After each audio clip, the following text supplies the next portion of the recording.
You are recording. All right. Well, hello, everybody. Those of you who don't know me, my name is Sherry. I'm Bev Swanson's daughter. I'm here all the time, so I think I've met most everyone here. And my husband is in the back of Dale. Anyway, I hear you have a butterfly camping out in your vegetable garden. In fact, I've met him a couple times. I went and checked on him immediately when I heard about him. It's a black swallowtail. And so if you're here, I think you might agree that it's kind of a real special treat to be able to witness the transformation of a butterfly. This summer, I witnessed the miracle 10 times myself. I raised 9 healthy, beautiful monarchs, and I also had a swallowtail in my veggie garden. So I thought you might enjoy some of the pictures and videos that I took along the way this summer. So this is my chubby swallowtail caterpillar. I found him crawling across the carrot tops. They also eat carrots. Yours eats dill, mine ate carrots. And I followed him, and all of a sudden he went missing. So I went and looked all over. It's amazing how good of hiders they are. So I found him on a green bean trellis in my vegetable garden. So he hung there. That's called a J hang. They stay in that position while they're transforming into a chrysalis. And this is you can call it a cocoon, a chrysalis. And they attach themselves with this silk harness, and they hang on to a structure at an angle going up, because when they are born, they crawl up and out. This is his head. Looks a little like a frog right there, Yeah. And this is his bottom. So he crawls out. So this took, probably 15 days or so that he stayed in his chrysalis, and I came out and I found this, an empty chrysalis and a butterfly. So since he's all plumped up and looks normal, he probably was there for about a half hour, I would guess, before I found him. And he stayed like that. He dries out his wings, and they have to get nice and hard before he could fly. So that takes, a good 2 hours at least. In the wild, they probably fly off after a couple of hours. And so now he's here warming up his wings, and now that he opened his wings on the top side, you could tell that he's a male because of his color. The yellow is a male, and the blue is a female. That's a male, a female, and a male. Where the monarch is the same color. The only difference between the two is the male has a little black dot on the top side of his wings, on the bottom part. And what that is a scent pouch. They actually use that to attract a mate. The scent pouch releases a chemical that the females find attractive, and they mate. The life cycle of a butterfly is the same. No matter what kind of butterfly it is, it's always the same. There's a lot of differences, but basically it's the same. The adult butterfly lays its eggs on a host plant. The one difference is they're different plants. Your swallowtail liked dill. My monarch liked milkweed, so the eggs are on different plants. But basically it's the same thing. Then the eggs hatch and they turn into caterpillars. The swallowtail caterpillar looks different. In fact, when it's first hatched, it's actually black. And then it changes colors each time it grows. It gets bigger and changes color. Where the caterpillar of a monarch is the same color all the time. And then it turns into a chrysalis. It stays there for anywhere from 15 days to 4 months or 5 months. And it emerges as an adult, and it starts the cycle over again. So that's the same. One big difference is that swallowtails don't migrate. They stay in the areas where they were born, and they either hibernate or overwinter, as yours is doing. He's just going to stay in his spot throughout the winter months, and he'll emerge in the spring when it's warm. They take their cues from nature. I don't know how they do it, how they know what the weather's going to be like, a month from now or whatever. Yes. But it's incredible. That's part of the miracle of it. On the other hand, the monarch, they don't hibernate. They migrate. The late season monarchs migrate. It's in their DNA. They're born to migrate. And we'll talk more about that later, but they go straight to Mexico. And it's the Great Migration. It's fascinating. We'll talk more about that later. I love butterflies, all kinds of them. I have all kinds of flowers in my yard, so I attract a lot of creatures, a lot of different butterflies and hummingbirds and other pollinators like this little bee here, and of course the monarchs. But the monarchs are becoming endangered. There's not as many as there were compared to like 30 years ago. You'd see them all the time. Well, the population is declining, and only 5% of the monarch eggs that are born will actually hatch and turn into adult butterflies.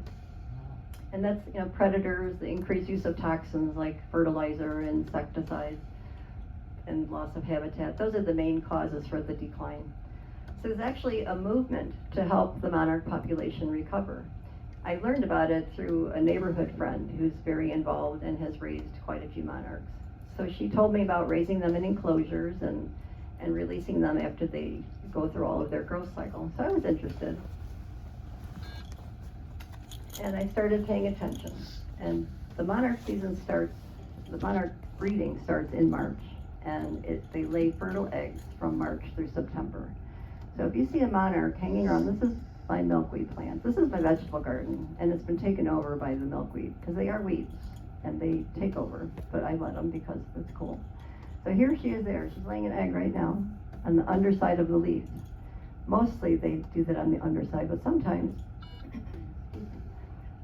they just lay their egg right on the top. But you can see how she just puts her abdomen down and lays an egg. This one, she's just kind of sunning there, not doing much, enjoying the weather.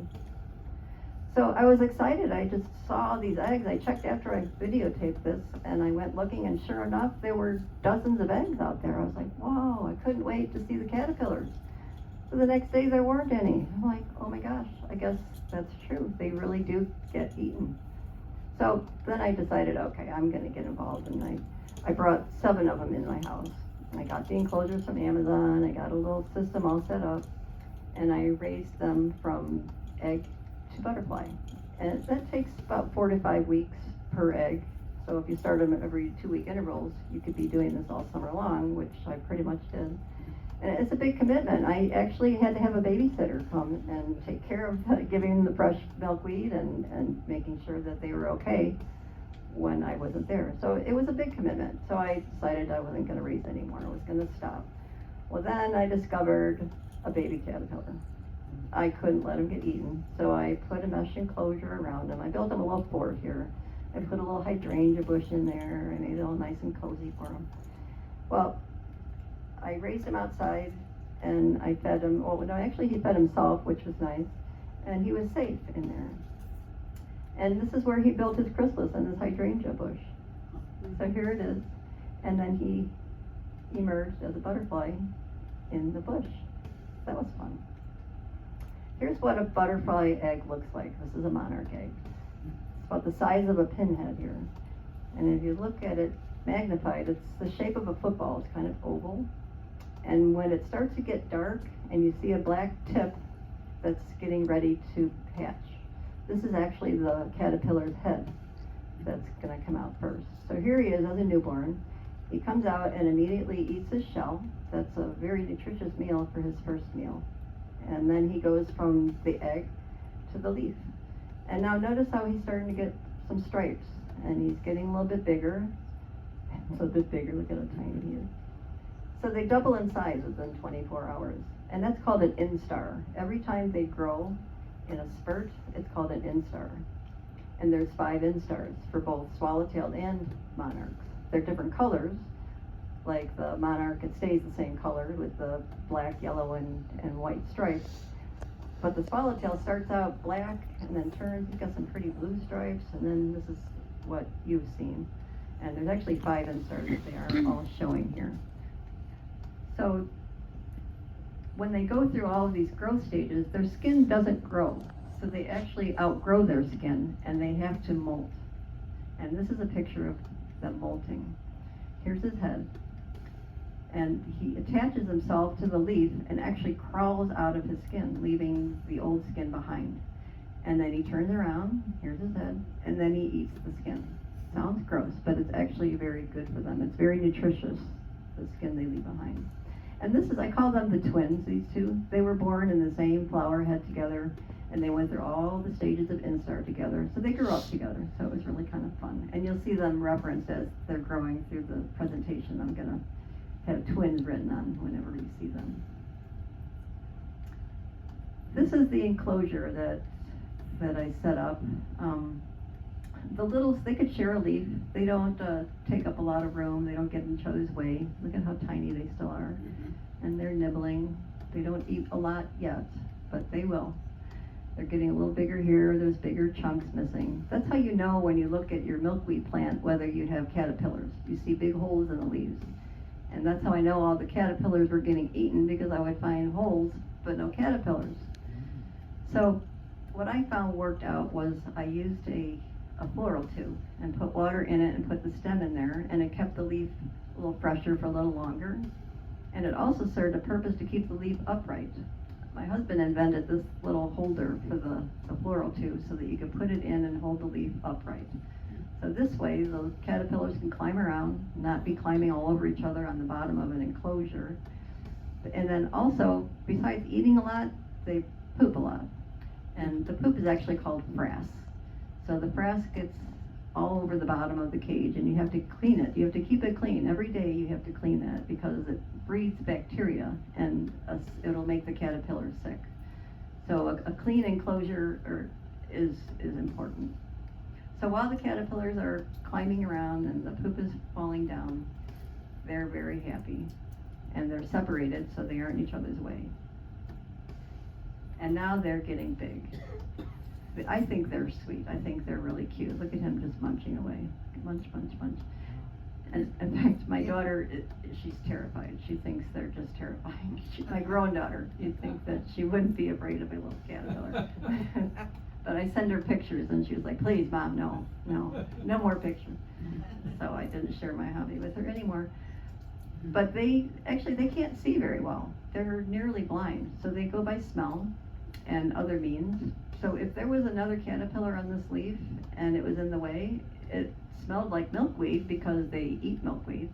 That's all they eat, so they think, oh, well, there's a little milkweed snack there, and they'll take a bite out of it. So if it was a little caterpillar, they would eat the whole thing and not even notice it. So you got to keep them separated when they're this big. And it's their job. I mean, they have to eat and eat like it's their job to do that. And they don't stop. They just eat constantly, unless they're molting. If they're molting, they stay still and they don't eat for 24 hours or more. They're going through a process of shedding their old skin, and their body's going through changes. So you really shouldn't disturb them, because something could go wrong and their skin could get stuck and things could happen. So it's important for them to keep eating and be undisturbed, so that they can make a transformation to a chubby 5-star and then a chrysalis. So this guy here, he's left the host plant, and he's looking for a place to build his chrysalis. And in an enclosure, they'll go to the top of the cage usually. And he's looking. Since he can't see, he's got to find his way around and figure out where he's going to build his chrysalis by other means, by sensing his surroundings. And somehow he knows that when he emerges as a butterfly, he needs room for his wings to be able to open up. So he's got to be in a place where he's got room. So when he leans back and he does all his little dances, he's finding that perfect spot. And this is what they do when they find that spot. With their mouth, they spin a big pool of silk, and they make it pretty big, and then they concentrate on a little area, and it's called a button. They make a little button of silk at the top, and then they climb over and put their back feet in there, and they grab hold of the silk button, and they hang there. They let loose, and they just let their body hang, and that's called the J hang. This is where I saw the swallowtail in my yard, J hanging. And this is what now if you disturb them while they're like that, they're sort of in a semi-comatose state for a day. If you bump the enclosure or touch it, it'll curl up. Just that's its only protective mechanism. So they're very vulnerable while they're doing this transformation. And if there's other caterpillars climbing around here, they could be kind of clumsy. So you kind of have to watch them a lot. I've had to redirect them when they're walking around the enclosure. I've had to take a leaf and put it in between them. You really shouldn't touch the caterpillars with your hands. So I've had to redirect them to find a better spot to hang. So they're getting ready to turn into their chrysalis, and this is what it looks like. This is just starting out. It's the same picture. I meant to delete that. But so they wiggle and wiggle, and they shed their skin for the very last time. This is the end of a caterpillar. Now he's going to be the next step toward the butterfly. And it's important that they get all of the skin off of them, because if it sticks there, this chrysalis is very soft, and it stays soft for 24 hours or more. And if it has something stuck to it, it'll interfere with the development. If there's skin stuck here, this is going to be the abdomen. If there's something stuck on there, it's going to interfere, and he's going to have a deformed body part. And if it gets stuck on the wing, it's, sometimes if a caterpillar takes a bite out of it or something happens, it'll cause a deformed butterfly. So whenever I find a big chunk of skin at the bottom of the enclosure, I'm relieved. Like, well, he did his part. Now I just have to leave him alone, and he's going to be beautiful. So this is the anatomy of a chrysalis. The top part, this is going to be the abdomen. The cells all reorganize. When he's hanging in that J position, what's happening is all the cells are liquefying, and they're reorganizing, and they're creating new body systems. So instead of a caterpillar that crawls, it's turning into something that has wings and little legs and antennas. So all those parts are here, the wings are here, the legs are here, and the head is down here. And while it's developing, it's changing color. It starts out a bright, bright green, and then it starts getting lighter and lighter. It turns a little bit yellow, and pretty soon you could start seeing a little bit of color. You could start seeing some dots, and then it turns translucent, and you could see the bright orange through the chrysalis. So when it gets this color, you could figure within 24 hours that he's going to be born. These are some of my guys. You can see the difference. He's a couple days older, so he's a little lighter. And he's a couple days older still. He's getting translucent. And within 24 hours, he's going to be a butterfly. And I think they're beautiful. I mean, I think I could put that on a chain and make a necklace out of it. It's so pretty, isn't it? And there's actually a theory that monarchs were named after their kingly orange color, and this gold rim reminded them of the king's crown. When actually, this gold rim and these gold dots, these are air holes. This is what the butterfly breathes out of while he's in here. I think that's fascinating. And to me, I think he's too pretty to eat, so it's actually a decoy for predators. They confuse the predators, thinking that can't be food. That's, that looks like someone's necklace fell off. So it's got a couple purposes.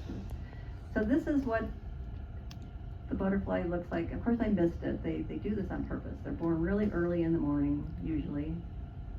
And if you aren't there ready with the camera, he's probably 3 minutes old right here. So it happens pretty quick. So he comes out, and look at how plump his body is and how crinkled he is. His first job is to take the fluid from his abdomen and pump it into the rest of his body. So the fluid empties the abdomen and fills his wings, and then they plump up, and he looks like a butterfly. He's still hanging onto his chrysalis up here, and he'll hang there for a couple hours while his wings dry out and get hard. And this is another thing they do while they're hanging here. This is his proboscis. This is his mouth right here. And the proboscis is the little thing that comes out that they drink from. It's like a straw. And when they're born, they come out as two pieces. And they have to go through all of this. They coils up and rolls it out. That's fusing the two pieces into one. And it's got a hollow center. And that's what they drink the nectar out of the flower. They put that long thing into the head of the flower, and they drink from it. So he's doing a good job there. He's practicing before he has his meal. So when you see that happening, it's another, relief. He's going to be able to eat. So this is in closing day, when they emerge, when you have cats. They didn't pay much attention when they were just crawling around in an enclosure, but as soon as they start flapping around, the cats think that it's a toy. They're like, cool, I got something to play with. It must be for me. And I don't release them right away, so we have to keep them in separate rooms, which is interesting. Even when I tried putting him in the shower, Slate stalked him in there. He sat in there for, an hour, just looking at him, staring at him. This is glass here, so he can't get to him.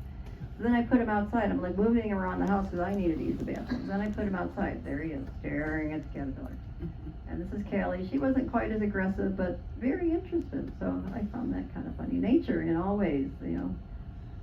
So this is, oh, here's the twins.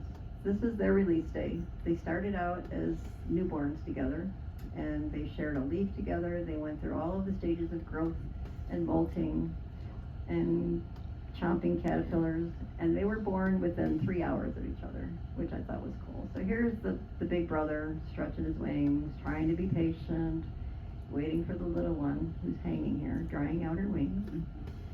And this is when we bring them outside. My husband comes with me for all these releases. We really enjoy it. So this is them trying to be patient. They're flapping around, they're enjoying. As soon as they get the fresh air and the daylight, they start getting all excited. So they're getting ready to go. So it was kind of fun to release them on the same day after 4 weeks together. And it's sort of bittersweet because when you let them go, it's like, oh, you've been, you know, a caterpillar for, you know, it's like you let your babies go off to college. Like, well, okay, have a good life.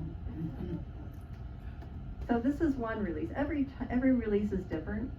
Depends on, every caterpillar has a different personality. Every butterfly is different. The first one, I was waiting for this long goodbye, and I'm gonna, you know, put it on a plant and, you know, take pictures, and it's gonna be this nice event. Well, no, she took off out of the enclosure, flew over the house, never saw her again, never got a single picture. And that was my first experience. I'm like, okay, well, hopefully the next one will be a little better. Well, this one was pretty good. My son took this video, and he's got better eyes than I do, so he was able to follow it up into the trees, which is where they go. As soon as they fly away, that's one of the first things they do, because they don't eat for 24 hours. So they don't go looking for food. They go looking for somewhere to rest and finish their development. They take 24 hours for all their systems to finish developing. So he's just gonna go land in a tree, which he did, and we watched him. And that was fun. And this guy, I can't tell if it's a boy or a girl, it's a girl. She was, oh wait, maybe it's a boy. Someone tell me if you see dots. She was interested in just hanging out. She wasn't ready to fly away. She wanted to use her wings. See, she wanted to fly, but she didn't want to fly away. So I just let her, kind of just let them do their thing. She needed a little coaxing, but she eventually did leave and fly away. And this was a fun one. See, they're all different, so I had to include several. She left the enclosure right away, but she didn't want to leave the yard. She was sitting right there next to us and just doing this, just relaxing. It's just so rewarding just to sit there. It was peaceful. And, you know, we're watching the hummingbirds. You know, like I said, I have a lot of flowers and things in my yard to attract these creatures. And so it was just a very rewarding job. As a butterfly mom, the releasing is the best part. These butterflies would never have turned into butterflies. The eggs would have been eaten, and this would never have happened. So it was a happy ending for these kids. So I looked forward to every release. Each one was different, like I said. And this one here, she hung out for a long time on this flower. She's not eating yet. She's not even 24 hours old. So she's just sitting there. She actually let me put her on this flower, and she's hanging out, and I'm taking pictures, so I got my way. And she's relaxing, doing her thing. You know, some of them, you know, they prance around and they do all sorts of things, but she was really mellow. Until she did that. I'm like, what is happening? Well, I thought, is she having a seizure? Did I do something wrong? Is her nervous system on fire? You know, what's going on? So she eventually flew away, and I didn't stop thinking about her. I thought I did something wrong. Well, I found out that that's very normal. They're actually warming up their wings. They're getting ready to take flight. So she was just getting ready, getting warmed up. So she eventually flew off, and, well, she's not in Mexico, but hopefully she had lots of babies. This was my favorite release. There were storms the next day, so I kept her overnight. So she was a 24-hour hold, and she was much. I don't think this is a boy. It was much more calm than the others. They get more mature, and he was hungry. You can see he's practicing with his proboscis right there. And they don't quite know how to use it yet. Until they eat for the first time, they really don't know what that is and what to do with it. They figure it out. I've known people that actually have to help the butterfly eat if they have to hold it for more than 24 hours and it's having trouble. They actually take a toothpick and pull the proboscis out and direct it to the plant, which is interesting. I didn't have to do that. This guy knew how to do it all by himself. And there, he's having a drink. Isn't that sweet? I love that. This is sugar water with a little bit of watermelon juice dipped in it, and he's just having a drink. I mean, how many people get to feed a butterfly? That was very cool. Best time. Isn't it though? Okay, so here it is. It's late August. I'm done raising butterflies now. No more. I'm tired. It was fun, but next year will be another year. Well, a caterpillar shows up in my vegetable garden. Here's all my milkweed. And I couldn't, this is like the late butterfly. So he's the migrating butterfly. He's part of the great migrating generation, it's called. And these late season caterpillars, it's in their DNA to migrate. They stop breeding and they are just programmed to fly south. So they're super monarchs. There's actually a name for them, I forgot. We'll see it in the next slide. But they're special. They actually live 6 to 8 months, these butterflies, compared to 4 to 6 weeks, the average butterfly. So I couldn't let them be eaten. I had to save them. So I wrapped them in mesh. I checked them 25 times a day. I watched him be a crawling caterpillar. I watched him be his jay. He attached himself to a leaf. This is a milkweed leaf. So he hung there, and I kept checking on him and checking on him. And sure enough, he turned into a pretty little chrysalis. Well, then we had a cold snap, and the whole process slows down when it's cold. So everything takes longer. And he was bright green for 2 weeks. I was getting worried. It should take 10 days. And it was, it's September and there's not going to be any food left for him. I wanted him to go to Mexico. So I broke down and I brought him in the house. And sure enough, a couple days later, he looks like this. I think this is the one, Mom, I was on the phone with you when I had him on my kitchen counter. I kept waiting for him to hatch any minute because he looked dark. I could see a butterfly in there. I kept waiting. Well, no. He waited till the next morning when I wasn't awake. And I go in and he looks like this. But that's okay. He made it. So he's going to be, I named him Straggler because he was the last one. And he was a happy, healthy boy and ready to go. Here he is on his release day, just charging around. Different. The other ones weren't this antsy. He didn't want to wait. He just wanted to go, so I let him go.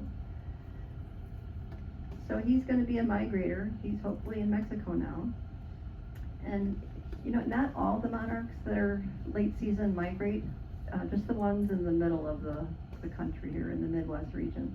The ones on the east and west coast, they kind of hang around because the climate is better and they could breed all year round.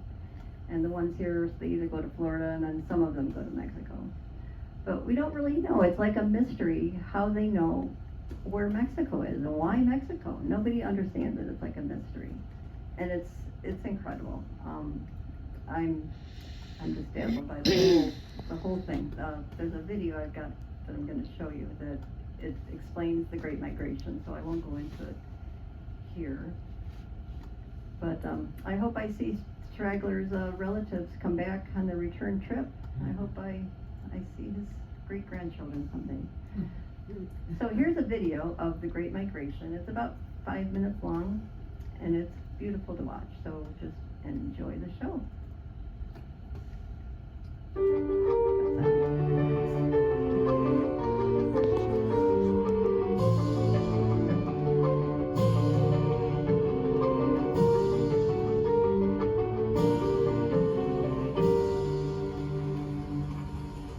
It's one of nature's great migrations, and also one of nature's great unsolved mysteries.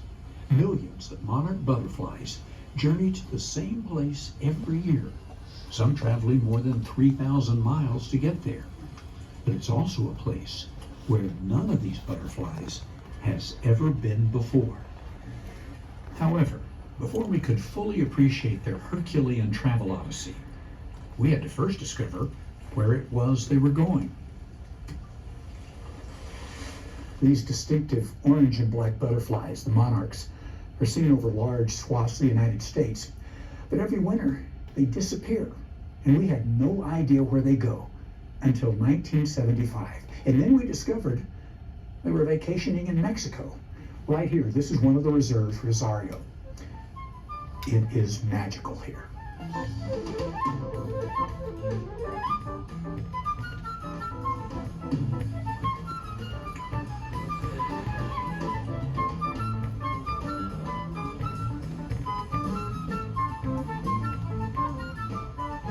In central Mexico, some 60 miles west of Mexico City, forests of tall Oyamel fir trees, pines, and oaks provide the resort of choice for most vacationing monarchs. Butterflies from across the eastern United States and Canada congregate in 14 different small reserves nestled high in the mountains. The forests provide shelter from storms and high winds, but primarily the trees offer warmth. Butterflies cling to trunks and branches in numbers so great, trees disappear under a blanket of wings. On occasion, as many as 24 million monarchs have been clustered in a single acre of reserve.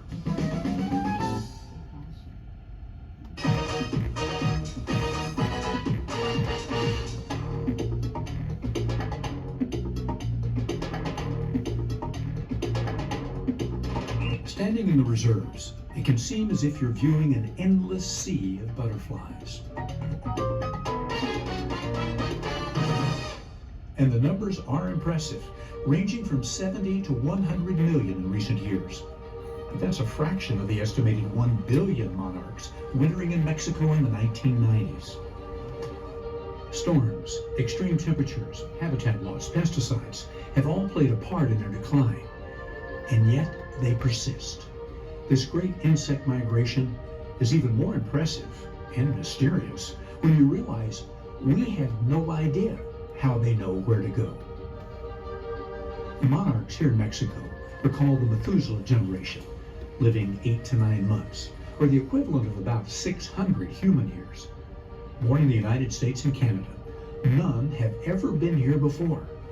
But somehow, they managed to fly to Mexico, survive the winter, and start the trip back north. They won't complete the journey. They will mate, give birth, and die. The next generation will revert to the typical monarch life expectancy of about 5 weeks, as will the following generation and the one after that. It is that third generation, after the Methuselahs, that will finally arrive at the birthplace of their great-great-grandparents. It will be yet another generation of monarchs, the Methuselahs, who return to these forests next year. And again, they will navigate their way south using some unknown internal genetic GPS system. But perhaps years ago, the local Mexicans had the best explanation for the mystery of the migration. Back when we in North America were still wondering where the butterflies went in the winter, the Mexicans were wondering where they came from. And because the monarch's arrival was close to the time the locals celebrated the Day of the Dead, many came to believe the butterflies were the spirits of departed ancestors.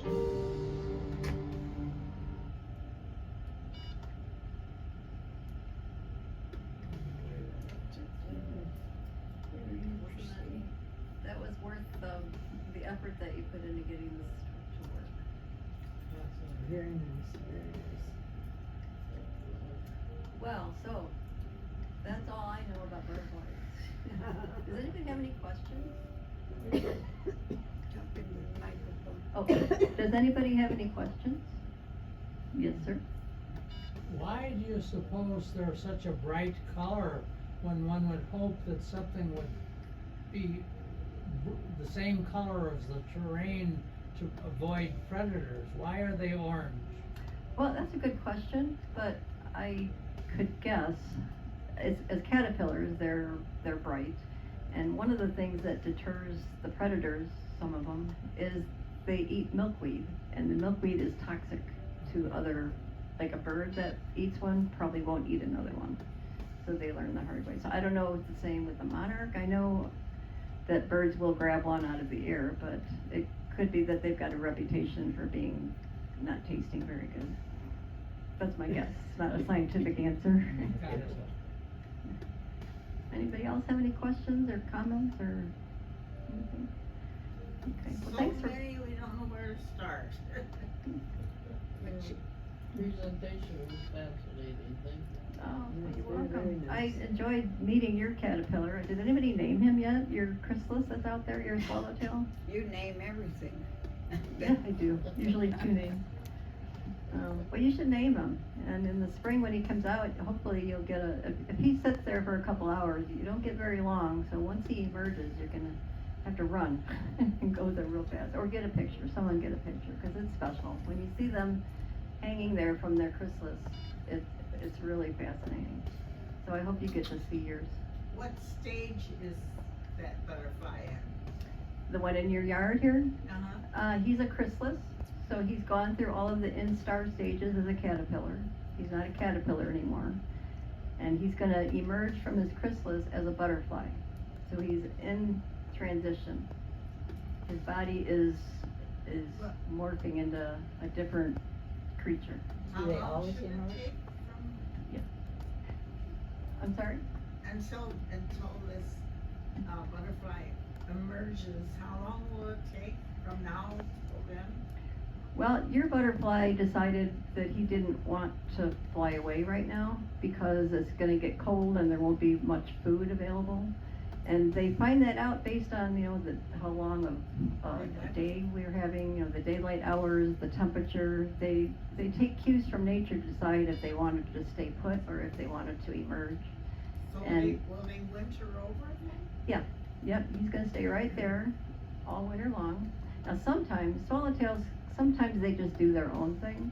And if you have a warm week, he might change his mind and say, oh, well, maybe I do want to leave now. And that's why you can't really cover him or take him away. You just got to leave him for, they say, a month. You shouldn't touch him just to make sure that he's actually going to stay as a chrysalis. But he'll stay there. I was trying to research and find out about him. Isn't he going to freeze to death? I mean, when the temperatures are freezing, I was worried that he would get frostbite or something. But no, nature knows what she's doing, and he's there for the duration. So in the spring, maybe March, when the weather gets a little warmer, he'll be born. Did you have a question? Yes. When the monarchs migrate, they must eventually have to cross large bodies of waters, including the Gulf of Mexico. Yes. How do they deal with something like that and storms and? I know. That's why they don't all make it. In fact, even the Great Lakes, some of them go over Lake Michigan, and people find them. They have rescue groups all over for these creatures. They have people guarding the shores of Lake Michigan and collecting butterflies that are just worn out and could barely make it to the shore. Really? Yeah. And then they rehabilitate them, and then they keep flying. It's amazing. Oh, really? It is. Yeah. Yeah, they're Fascinating. fascinating. The more I learned about them, the more I want to do this again next year. Next year, I want to do swallowtails. Mm-hmm. They're big and they're, yes. Don't they also mark them or tag them? That's another step to this. There's some people, like I said, there's a whole movement about monarchs, learning more about them so that we could help them. And one of the things, they've started marking them where you put a tag on them and you send away for a kit and you register and you tell them what month, all this information, and you put a tag on. So if somebody finds this butterfly with the tag, they put the number in a database and they could track where it came from.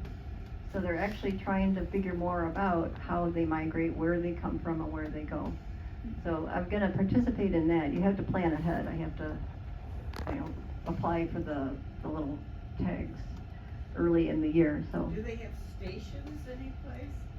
do they have stations? Yeah, my daughter does bird banding, Oh, okay. and she goes to a station, Oh, and they put up a net, and the bird gets caught with it. oh. But No, not that I know of. Okay. I've just heard of where if you see one with a tag on, you try and capture it so that you could learn from it, and then you release it. how could you see a tag on that little body? Well, you do. I wish if I had a picture. It's a little round sticker that you put on the wing, like the outside of the wing here. I don't even know how you find the eggs. Well, you learn, you figure out, you start with the underside. I walk around, I look underneath every milkweed leaf, and you get the hang of it. It took a while. And then the little chomp marks are another clue that there's a little bitty caterpillar in there. Will the swallows lay eggs that you can catch? Yeah, you do it the same way. You find them as eggs. You preferably you start with an egg because caterpillars get something, they get a parasite. They have a lot of predators, and one of them is a certain fly or a wasp, are the two that are parasites. And they'll actually lay their eggs inside the caterpillar or the chrysalis. You're kidding. No, and then it's terrible. The things that the pictures of these deformed butterflies is so sad. But yeah, they'll lay their eggs in the host, and then the eggs will hatch inside the host, and then they'll pop out, and then the caterpillar or the chrysalis is dead, and then all these other critters come out. I know. Birds do the same thing. Birds do. They lay their eggs in other birds' nests. Oh, like so they don't have to starlings? deal with it. Right, let someone else raise their kids, Yeah. and then they leave. Not bad. So in your garden, do you have, are there special flowers that are easy for butterflies to feed on and get the nectar? Yes, yeah, there are certain flowers that are better for butterflies and hummingbirds. They tend to be the same kinds, and they have like the trumpet shape where they put either their beak if you're a hummingbird or your proboscis if you're a butterfly. And all butterflies eat the same way. They all eat nectar, but the caterpillars eat different things. So all the butterflies look for flowers that they can put their proboscis in and suck the nectar out. So not all flowers are created equal as far as the nectar availability. So, and I have a huge variety. I love flowers. I love taking pictures. So I have a lot of opportunity to see a lot of different butterflies and hummingbirds.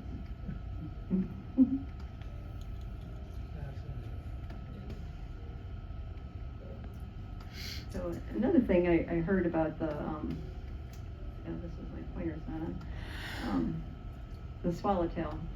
See, this guy is green, and he emerged in 15 days. Your chrysalis is brown, and some people think that the brown ones winter over and the green ones emerge that season. So I don't know if that's true on all swallowtails or not, but in this case it's true. Mine left and yours didn't, so. Did you say that they can lay their eggs from March to September? For the monarch, right. I'm not, Monarch. right, I'm not positive about it. I'm sure it's similar, the time frame. I think swallowtails probably lay eggs longer into the season because the monarchs are programmed. I think it's like the 4th generation monarch is the super monarch generation. So it's in their DNA to know to stop mating. They produce a certain chemical that I forget what it's called. Anyway, dispause when they stop mating and either hibernate in their chrysalis or they stop mating and migrate. So they either do one or the other. Either they migrate or they stay put. So they decide ahead of time. How do you know this about all those little creatures? I mean, they're small. I know. I want to try swallowtails next year, but I need to learn more because they're different. I mean, you have to create the right environment for them because these guys, the swallowtails, they climb out of their chrysalis and they climb out head first, where a monarch falls out. They fall out butt first and then their head comes out. So you have to provide the right environment for them to crawl or fall or hang or whatever. Well, how do you attract a swallowtail? Well, you have to plant the right food because they all eat flowers. They all drink the nectar, but the caterpillars eat different plants. So you have the monarch or the butterfly knows what their babies are going to eat. So the butterfly, being a swallowtail, says, oh, well, my babies are going to eat parsley or they're going to eat dill, and mine were eating carrots. So they lay their eggs on the plant that the caterpillars will like. So if you want to attract butterflies, you plant flowers that they like to drink. And if you want them to lay eggs, you have to have plants that their caterpillars would eat. So to have a true full circle butterfly garden, you have to have both. You have to have food for the babies and food for the mummies. So, Okay. and I have all of the above. I know. Yeah. You're ready to write scientific papers on this subject. People do, I know, it's amazing how much there is to learn about butterflies. Yeah. I didn't know till I spent 200 hours working on this presentation. Yeah, actually I learned a lot from my neighbor who kind of got me started in it. I didn't even know what a milkweed plant was. She was telling my other neighbor, oh, you know, Lydia, don't take that plant out, that's a milkweed. I'm like, that's what it looks like? I didn't even know. As soon as I found that out, that I was Pulling hooked them on. out. I'm like, okay, now I know. And she was explaining it to me and got me started. But yeah, you have to know where to start. You have to know what kind of plants to have. Like, it was a good question. Very interesting. Yeah. Oh, and my husband has been a saint through all this. The caterpillars and butterflies sort of took over my life this summer. I mean, it's a lot of work, and he was there for all of the releases, and he helped with taking pictures, and so it was a family event. Even my son helped. My daughter, no, I couldn't get her to even come over during all this. You'll be sorry. I mean, aren't they cute, the little caterpillars chomping? I just love watching them. And the cats love watching them flutter. When you watch some little thing eat. Well, you saw the little chomping caterpillars. Yeah. Let me play that one again. Oh, see the swallowtails? Look at how big they are. So Yeah, you have to have a big enclosure, and you can't raise very many in one enclosure. Even with the monarchs, five was the most number of chrysalises I had at one time in an enclosure, and then the other 4 were separate.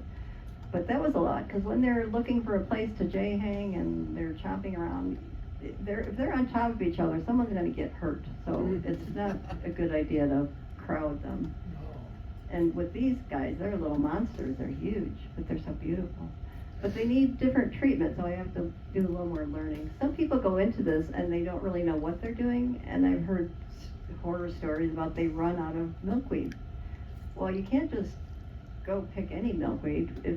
The biggest problem is the pesticides. If you buy a plant at a nursery and they tell you, oh, it's organic, no, we don't use pesticides, and then their caterpillar starts puking green and starts, you know, being born deformed, well, he ate pesticide-infected milkweed. So you've got to, you know, Well, doesn't it grow as a weed? there's different kinds of milkweed. The one that I have 2 kinds in my yard, but the wild weed landed in my vegetable garden. I got it from down the street.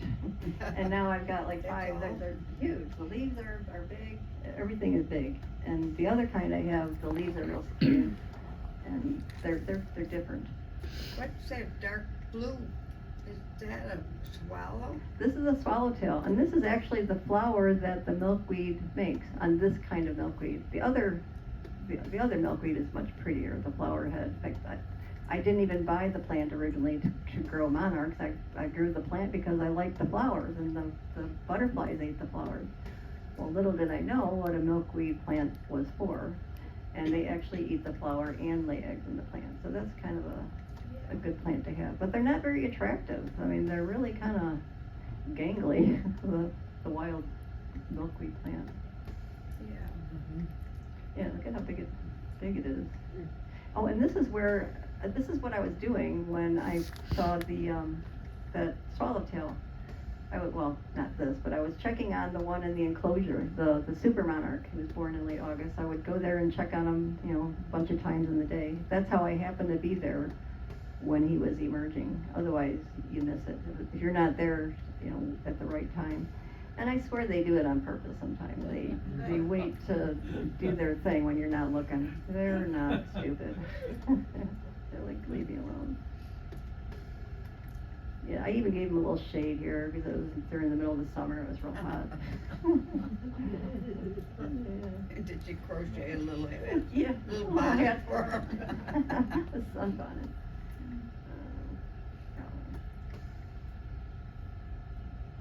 Yeah, the molting was an interesting stage. I mean, you think that they've died because they just stopped moving. They don't eat, they don't crawl, they don't do anything. And I'm learning. As I'm doing all of this all summer, I'm learning about it. I'm like, well, at one time, sometimes they crawl off of the plant to molt. Well, I didn't know this. I just thought I lost them. So I'm like, well, how can I lose him in this little enclosure? It's all, did he run out while I had the door open, or how do you miss a caterpillar? Well, he crawled on the underside of a lid of something, and I'm like, oh, okay. Well, then I find out that they do that. They crawl off of the plant because they're not eating. They may as well go and have their privacy, I guess. And so it was an interesting summer. Yes. And my little thing my husband invented. Now see, how can you not think that's cute? Look at that. Those little antennas. Oh, I think it's adorable. Yeah. And the twins, they were always on the same leaf together. The They did- twins. Yeah, they did everything together. Yeah. Yeah. Like the brothers used Maybe that's why I thought it was fun. Are there often twins? Well, they were born on the same milkweed flower bud together. Their eggs are on the same flower. So I brought the flower in. I didn't know there was more than one egg in there. But no, they lay one egg at a time. So true twins don't occur that I know of. I've never heard of it happening. But Well, oddly enough, they did everything the same though. yeah, I mean, for them to molt at the same time, Yeah. that was pretty incredible. That's the only time I've ever seen that. And I've had eggs hatch on the same day, but I mean, they were true siblings, I guess. They were from the same mother, born on the same exact day. Yeah. Yeah, you were. Do you have any idea how many hours you will be getting in put into working with the butterflies or? I mean, working with them over the summer. Yeah. Well, when they're born, they're an egg for 3 to 5 days, so you watch them. Then they're a caterpillar for 2 weeks, and then they're a chrysalis for 10 days, and then it's about a 4 to 6 week job. And then you have to change the leaf every day, so you gotta go out in the yard, cut a new leaf, put it in. So it's a lot of time. I had to have somebody actually babysit and take care of cleaning the cage out, because you can't leave the frass in the bottom of the cage for more than a day, because they poop a lot. I mean, that's all they do is eat, so that's all they do is eat and poop. And you can't leave it like that, because it's toxic, they'll get sick. So. Can you see it? I mean, they're Oh, so yeah. small. Oh, no, yeah, you could see it. It lines the bottom of the cage. You gotta change it every day, yeah. Wow. So fresh leaf, fresh papers on the bottom of the cage, and then it's a lot of time watching them. I just enjoyed watching them eating, watching them climbing around. When they start doing this kind of stuff, start wandering around, start doing their J-hang. And, I wanted to catch them doing that. So I spent a lot of time sitting in front of their enclosure waiting for this to happen.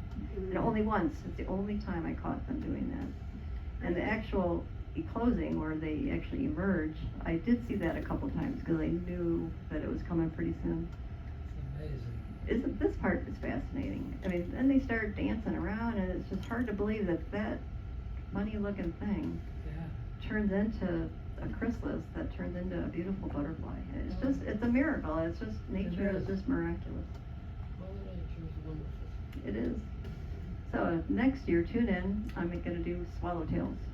Now, those are really big, but they're not endangered. That's the thing. As much as I see, I don't see as many swallowtails as monarchs, but they're not endangered. So maybe they just aren't as popular in this region. Maybe that's what it is. But yeah. Well, do come back and your Okay. videos of the- All right. I've got a presentation ready. I'll just kind of insert different pictures. And, I see the boat. in now the that I know how to get all this set up, and I got people that know how to help me. Is there any kind of a group that you belong to where you can share ideas or? Facebook. I belong to like 3 or 4 different groups. For one of them, the swallowtails, because I'm in the process of learning about them. And yeah, you participate. You talk. Oh, here's Susie. Hi. Oh, too late, Susie. Come in, sit down a minute. But you do need to be educated. And in these groups, that's where I see a lot of these pictures, and that's where I learned a lot. And you see a lot of deformed butterflies, and a lot of butterflies that were infected with parasites, so they come out with their wings. They don't. The big sign when they emerge after they've been infected is their wings don't plump up. They stay crumbled up. They don't develop. They just stop developing.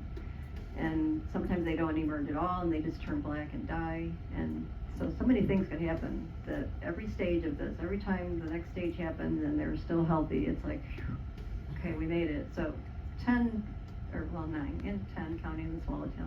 So to see this happen 10 times and see a healthy butterfly emerge, I was very happy with that, very happy. And to see this guy using his proboscis, oh my gosh, and feeding him, so many highlights, and the cats. Oh, Trying to keep them separated, that was fun. Thank heavens for people like you. Oh, well, there's a lot of us. I'm surprised how many people do this. And like you said, someone that you know does this.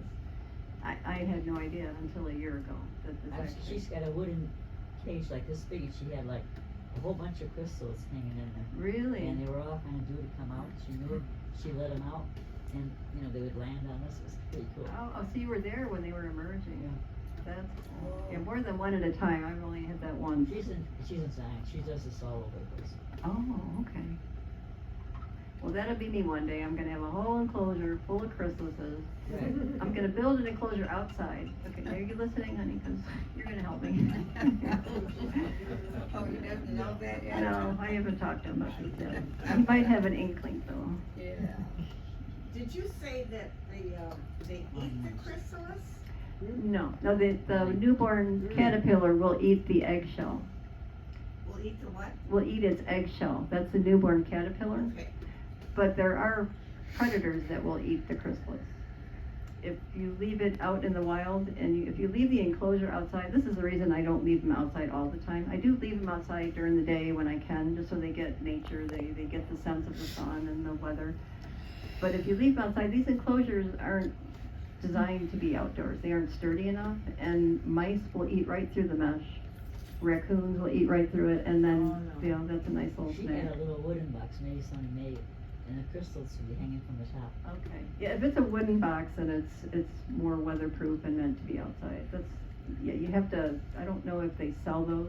Somebody, I don't know. Somebody might have made it for. yeah, if you have the means and the time to make one, that's ideal. To have them be outside is ideal. But the next best thing to having no monarchs at all is to raise them inside, so. Right. But you don't see many monarchs flying No. around. That's the No, miracle we- of it. Now you're raising them. Yeah, now when I see one, I'm like, oh, I like to think it's one that came back to visit me, but that's probably not true. No, but it's, The hummingbirds do that. the hummingbirds do. Now they know their I person. know, 'cause I lived there too. Yeah, that's right. You watch the hummingbirds with me. Yeah, they do come back and they hum around. That's a whole nother presentation.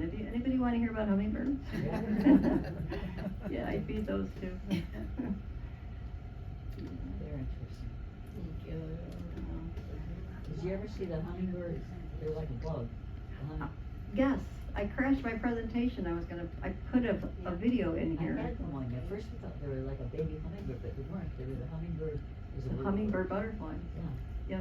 Yep. I had a video I was gonna put in here, and 2 days before I was coming here, my computer crashed because there was too many videos on one slide.